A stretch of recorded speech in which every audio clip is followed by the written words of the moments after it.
Assalamualaikum warahmatullahi wabarakatuh. Waalaikumsalam warahmatullahi wabarakatuh. Masih bersama kami dalam program Ramadan luar biasa untuk anak Indonesia hebat. Gimana kabarnya para pemirsa di rumah? Semoga kabarnya baik-baik saja, sehat selalu menjalani Ramadan ini dan amaliyah lainnya juga mengiringi. Amin ya rabbal alamin. Amin, amin ya robbal alamin. Ustadz, gimana kabarnya sore hari ini Ustadz? Luar biasa, semangat, giat berpuasa. Alhamdulillah. Ustadz begitu giat, semoga juga menginspirasi para pemirsa di rumah makin lebih giat dalam ibadah-ibadah di bulan puasa ini, Ustadz. Amin, Supaya tetap mendapatkan semangat. pahala berlimpah Ya, gitu ya, Ustadz. amin, amin. Ya, tetap semangat dan tetap istiqomah gitu, Ustadz. Iya, Nah, amin. Ustadz, ini Ustadz sudah begitu ceria nih, sudah siap menyampaikan inspirasi pada para pemirsa di rumah. Namun Ustadz, kita lanjutkan nih, Ustadz. Ya. Pembahasan yang hari lalu tentang luar biasanya istighfar nih, Ustadz. Ya, Silahkan, Ustadz. Bahrul, bismillah, alhamdulillah, wala khala wala quwata billah. Para pemirsa SLB Negeri Pelabuhan Channel yang dirahmati Allah Subhanahu wa taala dan Bahrul di studio. Ya, Ustadz. Sore ini kita awali dengan berkisah dulu ya kan. Iya, iya. Boleh, Ustadz. Biar lebih menarik dan bersemangat para pemirsa di rumah untuk kemudian sama-sama mengiringi kita. Betul, Ustadz. Ya kan?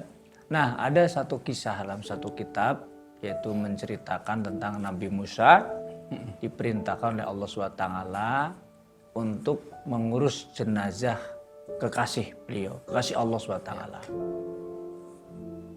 Jadi ada suatu kekasih Allah yang diberitahukan oleh Allah kepada Musa alaihissalam meninggal di dunia di suatu kampung, ya kan? Nabi Musa diminta oleh Allah untuk kemudian mengurus jenazahnya. Ya.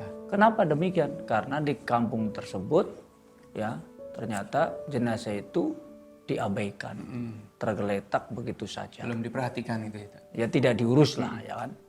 Kemudian akhirnya Nabi Musa pun berjalan menuju kampung tersebut, ya kan? Sampai di satu kampung yang kemudian orang kekasih Allah tadi meninggal, maka ditanyakan, "Wahai penduduk kampung, apakah benar ada seorang yang bernama si Fulan dan dia telah meninggal dunia?" "Betul, wahai si engkau orang asing," katanya. Ya. Ya. "Maka betul bahwa jenazahnya engkau tidak urus sebagaimana orang mati. Kewajiban kita orang Islam, ya, termasuk umat Nabi Musa juga, ya, ketika mati harus diurus. Ya. Kalau dalam Islam kan dikuburkan, ya. Iya. Ya. Maka penduduk kampung itu kemudian mengatakan, "Benar, wahai si orang asing, bahwa si Fulan itu telah mati dan kami tidak urus jenazahnya." Ya kan? Nabi Musa pun terheran-heran. Ya. Kenapa ada jenazah mati tidak diurus? Maka kemudian dia tanyakan kepada penduduk kampung, "Wahai penduduk kampung, kenapa engkau tidak urus jenazah yang mati ini? Bukankah menjadi kewajiban kita mengurus jenazah atau mengurus orang yang dia telah mati?" "Benar, wahai orang asing, bahwa ada kewajiban dalam agama untuk mengurus jenazah. Tapi ini jenazah sepanjang hidupnya tidak pernah berbuat kebaikan. Dia adalah menjahati, berbuat buruk kepada kami. Semua orang kampung merasakan kejahatannya, sehingga kami enggan mengurus jenazahnya. Dan sekarang kami buang di hutan." Masya Allah. Begitu Pak Hairul. Ya, sampai orang kampung itu, ya kalau bahasa Banjarnya muyak sudah, dibuang ke tengah hutan, ya kan. Lalu Nabi Musa pun terheran-heran, ya.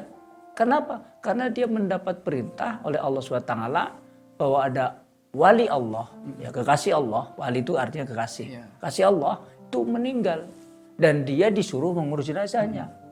Ya, dalam bahasa Nabi Musa alaihissalam, kalau itu kasih Allah berarti kan dia orang yang soleh, orang yang baik, ulama atau apa yang tinggi derajatnya di tengah manusia, terhormat di tengah manusia.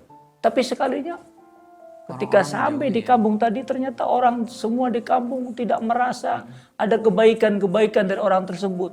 Bahkan malah kemudian menjauhi dan bahkan tidak mau mengurus jenazahnya. Dibuanglah jenazah itu di hutan. Akhirnya kemudian Nabi Musa alaihissalam pun menyampaikan kepada Allah SWT atas kegusaran hatinya. Ya kan, bermunajat kepada Allah. Saya bertanya kepada Allah, ya Allah, bagaimana ini? Aku dapatkan jenazah itu di kampung yang Engkau kemudian berikan petunjuk. Namun ternyata penduduk kampung tersebut semuanya tidak ada yang kemudian menerima, ya. Bahkan tidak ada yang kemudian mendapatkan kebaikan daripada orang tersebut. Perilakunya buruk dan berbuat buruk dan seterusnya keburukan yang ada. Nah begitu pengaduan Nabi Musa SAW kepada Allah SWT. Lalu Allah menyampaikan kabar kepada Nabi Musa, wahai Musa, apa yang kau sampaikan dari penduduk kampung itu benar. Namun ketahuilah bahwa dia telah menyesali daripada perbuatannya dan dia ingin bertaubat kepada Allah Subhanahu wa taala. Dia menyesal dengan sebesar-besarnya penyesalan. Lalu dia mendatangi satu persatu orang kampung. Ya kan diceritakan oleh Allah Subhanahu wa taala, dia mendatangi seorang kampung di mana dia ingin minta maaf dan menyesal atas kejahatannya kepada mereka. Namun ternyata karena perilaku buruknya orang kampung justru bukannya menerima, tapi dia takut. Takut kalau dia dibunuh. Bahkan dia mendatangi orang alim di kampung tadi. Orang alimnya juga sama. Dia takut juga untuk kalau si orang tadi yang jahat tadi akan membunuhnya. Maka dia pun lari ketakutan dari si orang yang jahat tadi. Maka kemudian dia akhirnya menangis sejadi-jadinya karena tak ada satupun orang kampung yang menerima. Dia menangis, menyesal, demikian rupa penyesalannya itu. Namun di tengah penyesalannya itu Allah mencabut nyawanya. Nah begitu. Luar biasa. Itu informasi yang Allah sampaikan kepada Musa alaihissalam. Maka kemudian informasi ini disampaikan kepada penduduk kampung. Wahai penduduk kampung, ketahuilah bahwa apa yang dilakukan oleh orang yang meninggal tadi benar. Dialah orang jahat sepanjang hidupnya dengan berbuat kejahatan. Tapi ingatlah, Allah memberikan kabar kepadaku bahwa si orang yang jahat tadi telah bertaubat, telah menyesal atas perbuatan-perbuatannya dan meminta ampun kepada kalian, namun kalian ketakutan.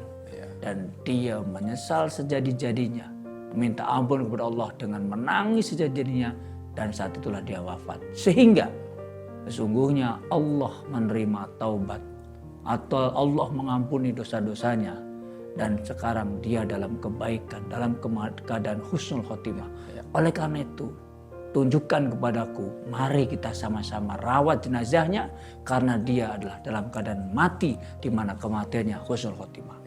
Mendengar kalimat itu, maka orang-orang kampung pun kemudian bersama Nabi Musa ya untuk mengurus jenazahnya yang ada di hutan tadi. Nah, kemudian sampailah dia di hutan tersebut. Belum sampai, kurang lebih ya beberapa meter lagi dari jenazah yang dia buang itu sudah tercium bau harum, ya kan, atas jenazah yang mati itu. Artinya apa? Bahwa ternyata jenazah yang mengeluarkan bau harum itu menunjukkan bahwa jenazah itu adalah husnul khotimah, diterima atas taubatnya itu. Begitu ceritanya Pak Heru.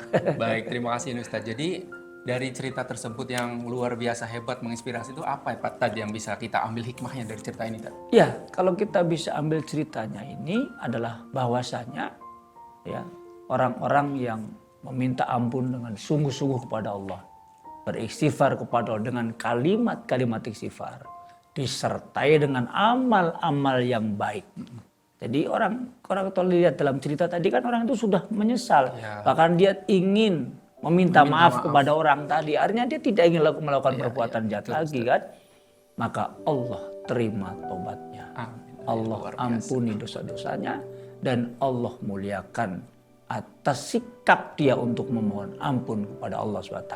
Luar biasa. Terima kasih Ustadz nih. Jadi pesan yang kita bisa ambil, kita sebagai manusia jangan berhenti beristighfar dan cepat-cepatlah berhenti dari perbuatan dosa agar kita menjadi manusia yang mulia seperti yang dikisahkan oleh Ustadz tadi.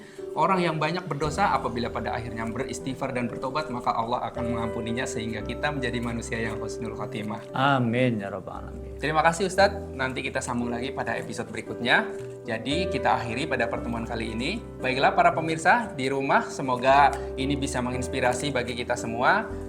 Untuk pertemuan kali ini kita akhiri dulu, nanti kita sambung pada episode berikutnya. Terima kasih atas perhatiannya. Wabillahi taufiq wal hidayah. Wassalamualaikum warahmatullahi wabarakatuh. Waalaikumsalam warahmatullahi wabarakatuh.